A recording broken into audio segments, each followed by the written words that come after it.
Okay, now this is set up for a little bit. You want to go ahead, take it off the wheel head. It's perfect. It's got the little potter's mark in the middle. Totally looks handmade. Totally was handmade. We want to go ahead and put some ears on it. And with ears, I mean those little guys right there that you grab onto when you're pulling it out of the oven. So you set up with one of those just like as you were going to make some handles. You want to have a little cylinder of clay that we're going to pull some handles off of. Basically,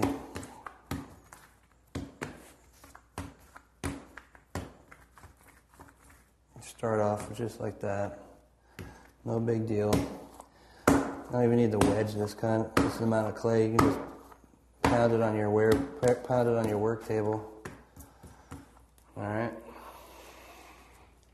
Get it to this point.